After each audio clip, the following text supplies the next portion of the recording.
Warhammer 40.000 tem várias frases icônicas. Uma das mais famosas é que muitos Space Marines dizem, inclusive o Titus, que até a morte eu sirvo. Mas a morte não é o fim. Não. Você pode ser honrado ou amaldiçoado com um trabalho eterno. Even in death, I still serve.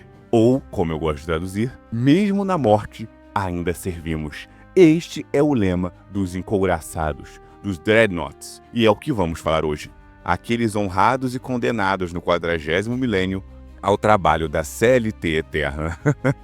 Então, se você gosta do trabalho do canal, por favor, curta, vire membro. Tá vendo esse sininho aí embaixo? Finge que é um herege e atira nele, porque menos da metade das pessoas inscritas no canal está com o sininho ativado, então não recebe as notificações, porque o YouTube nos odeia. Estamos aqui, defendendo a linha. Muito obrigado aos membros, graças a vocês que tudo isso acontece. Vamos lá? Os encouraçados são grandes andadores blindados. Carregam armas poderosas e armamento letal, tanto em corpo a corpo, quanto em tiro. De fato, a sua especialização pode variar ou com armas de fogo ou com combate corpo a corpo, mas são construídos para suportar todo o poder de fogo do inimigo. Eles são frequentemente utilizados pelas fileiras dos Space Marines para romper as defesas do inimigo. Eles são, teoricamente, blindados bípedes, por isso o nome Dreadnought, encouraçados. Cada um deles contém um indivíduo vivo, ou melhor, semi-vivo, pois ele está permanentemente interligado à máquina por meio de uma forma de unidade de impulso mental. Eles são feitos tanto de forma utilitária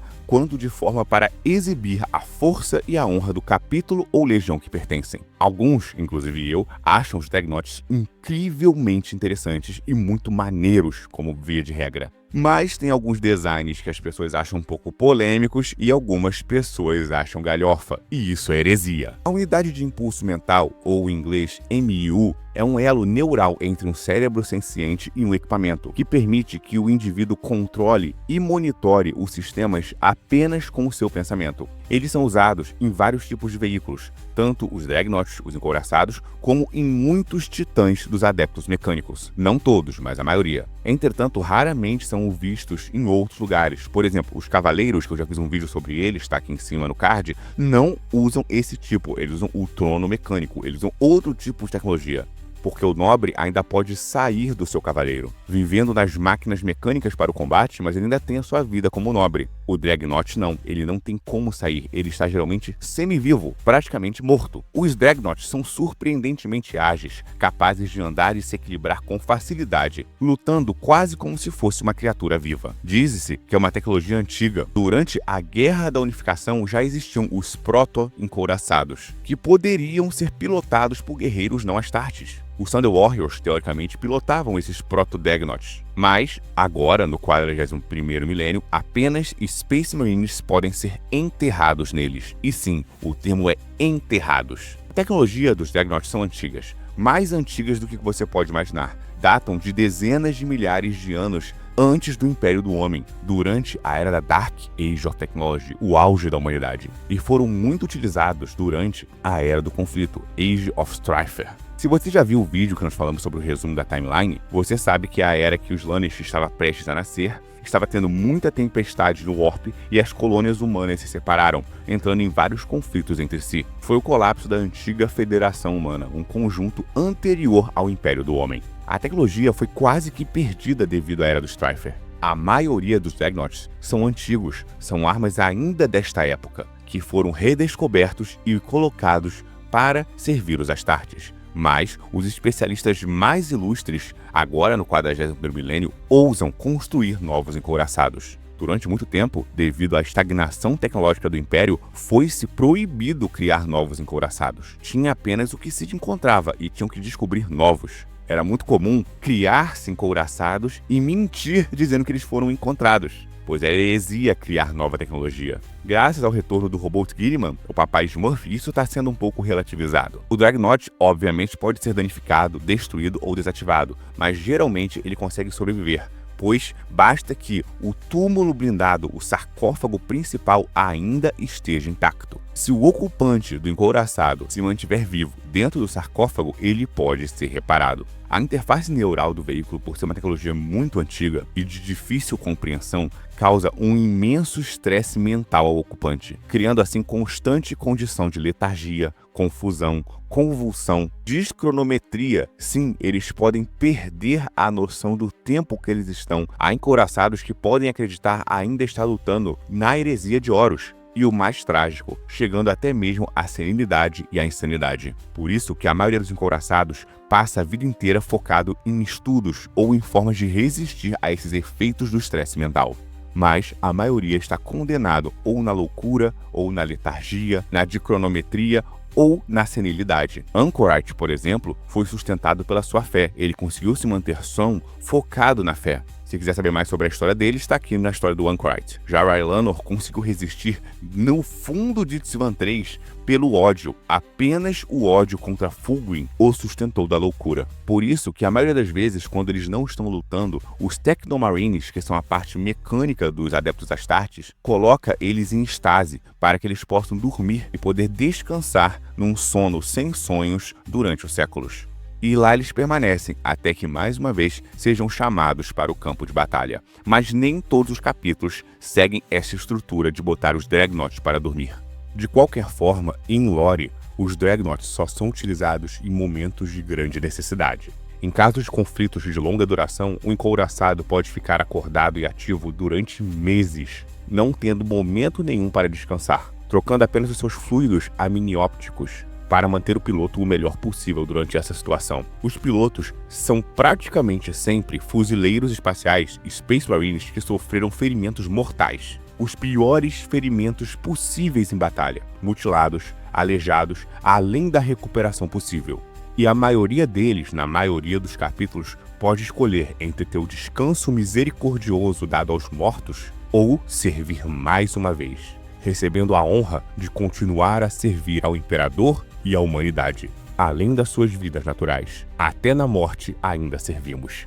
E o meu personagem, o Arauto Multiverso, é inspirado em um Dreadnought. Ainda na morte, eu sirvo fazendo vídeos a vocês, contando os universos de Warhammer 40.000, entre outros. E nesse momentinho jabá, peço mais uma vez que você curta e comente aqui embaixo o que mais você quer ouvir de Warhammer 40.000. E pedindo, se vocês puderem, no canal Reserva, o Arauto do Passado. Estamos quase conseguindo o mínimo de horas para ter um clube de membros, quem sabe? Afinal, o professor de história gosta de contar histórias do mundo real ou do soturno e sombrio 40º milênio que nos aguarda. Vamos continuar. Uma vez que o piloto seja enterrado dentro do sarcófago do Dreadnought, o fuzileiro naval, o Space Marines, não poderá deixar nunca mais o seu posto. Ele está destinado a uma vida de batalha sem fim, até ser completamente destruído. Alguns deles são tão antigos que remontam à fundação de seus capítulos. Por esta razão, eles são reverenciados, não apenas como guerreiros poderosos, mas também como antepassados eternos personificados, lembranças vivas das batalhas travadas há muito tempo.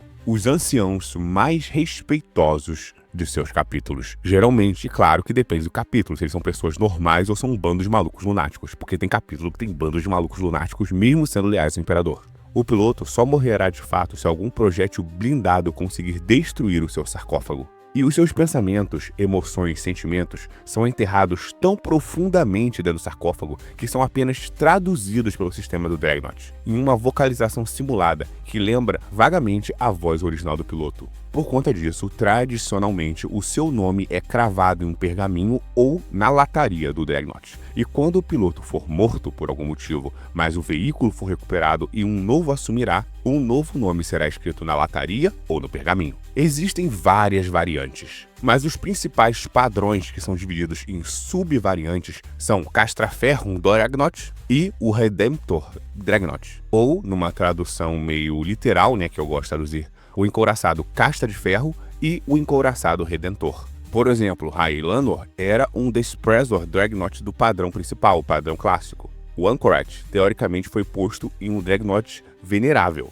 que são variantes. Mas é meio complicado, porque todos os encouraçados são classificados como veneráveis, no conceito de venerabilidade mesmo. Mas também tem os Dreadnoughts, que são os Veneráveis Dreadnought, que é uma variante. É um pouco complicado. E agora vamos falar da parte mais sombria, do paralelo dos Dreadnoughts para o caos, os Hellbrutes. Uma tradução literal para o português dos Hellbrutes seria literalmente os brutos do inferno. Eles são encouraçados monstruosos que foram corrompidos horrivelmente pelos poderes do caos, sempre consumidos pela raiva e pela loucura. Enquanto ser sepultado dentro de um encouraçado do Império é uma grande honra, ser colocado num Hellbrute é um grande infortuito, pois com o tempo a carne e o corpo ferido se fundirá ao metal, preso para sempre na máquina que habita. Por isso, ocasionalmente, os Hellbrutes atacam seus próprios aliados e seus inimigos. Eles são jogados na frente do campo de batalha para atacar tudo que tiver na frente. Por isso que, diferente dos encouraçados do Império que vão à frente com as tropas atrás dando suporte, os Hellbrutes vão em grupos sozinhos na frente, pois eles destruirão tudo que tiver no seu caminho, geralmente. A maioria deles são completamente malucos. A insanidade é onde vem o poder deles, misturado ao desespero e à fúria que corroem as suas almas ao longo de milênios. E diferente dos encouraçados, que são placas de metal com um corpo vivo dentro, os Hellbrutes são uma fusão grotesca de carne e metal. Como um amigo falou uma vez uma piada de Warhammer 40.000, os encouraçados são um soldado e um exoesqueleto. Os Hellbrutes são um exoesqueleto enfiado em um soldado. É carne, osso e silicone. E esses são os veneráveis encouraçados e os temíveis Hellbrutes do universo de Warhammer 40.000. Se você gostou, curta, inscreva-se e comente. Muito obrigado aos membros, graças a vocês que tudo isso é possível. E se puder e quiser ajudar, veja um outro vídeo aqui do canal ou veja os vídeos do canal Reserva, o Arauto do Passado. Eu sempre tento me ater à verdade e falar os fatos históricos da melhor forma possível, mas mantendo um tom épico. Pois à verdade nós nos atemos. Pois a verdade é tudo que nos resta, como diria Rylano, um dos grandes encouraçados de Warhammer 40.000. Muito obrigado, até a próxima e lembre-se, o Imperador protege. Mais um Bolter carregado ajuda.